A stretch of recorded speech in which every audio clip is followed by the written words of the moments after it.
all they have also negotiated, and it was expected that India will sign that treaty, multilateral treaty, but this government denied it. They have not accepted it. That thing was very much criticized also कि भाई ये लोगों को कुछ आर्थिक समझ नहीं है.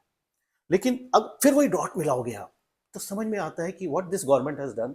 They said will not go into the multilateral में जाने का मतलब है कि फिर डॉलर को एक्सेप्ट करना, क्योंकि you need some currency parity, common currency. कहां से कैसे कैसे आप उसको वैल्यू करोगे, तो dollar become a reference point. Right. तो what India started doing, it has started doing bilaterals, one to one. ठीक है. तो उस और same thing and in other form BRICS also came into the picture, जो उस टाइम फिर prominence में आना शुरू हुआ. ठीक है. तो BRICS was another attempt by all these non US countries कि कैसे डॉलर हेजिमोनी को ब्रेक करा जाए. सो वी शुड ब्रिंग जो भी कंट्रीज है, सी ब्राजील, इंडिया और चाइना, है ना, they constitute major portion of the world GDP and population. तो बोल रहे कि भाई हम ही सब, जब हमने धंधा पानी करना है तो काहे को हमको डॉलर में जाना है.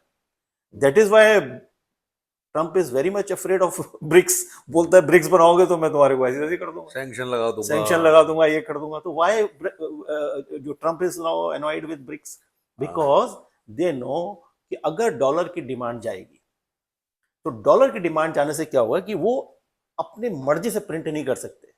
अगर करोगे तो तुम्हारी इकोनॉमी में फंसेगा डॉलर, तुम्हारी इकोनॉमी में फंसेगा तो तुम्हारे को इन्फ्लेशन झेलना पड़ेगा. दुनिया तुम्हारे इन्फ्लेशन को नहीं बाय करेगी. आज तक जो अमेरिका की जो लेविश लाइफ स्टाइल है, basically why, because dollar is a commodity for them. चूरन का नोट वो सारा तुम सारी दुनिया में फैला देते हो, तो जो यूएस का इन्फ्लेशन है हम लोग एब्जॉर्ब कर रहे हैं. ठीक है ना, और वो एंजॉय कर रहे हैं. अब अगर हमने डॉलर को लेने से मना किया या dollar started reducing in the world this thing, then what will happen? Whatever dollar you are printing, it will be in your economy.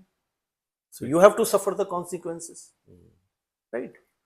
तो ये आप चीज देखोगे, बल्कि एक डेटा आप देखो, अगर 2020-22 के अराउंड जो वर्ल्ड में जो टोटल फॉरेन रिजर्व की बात कर रहा हूँ, कंट्रीज के जो फॉरेन रिजर्व हैं, वो अराउंड 75% होता था dollar contribution, and of late now it is less than 50%.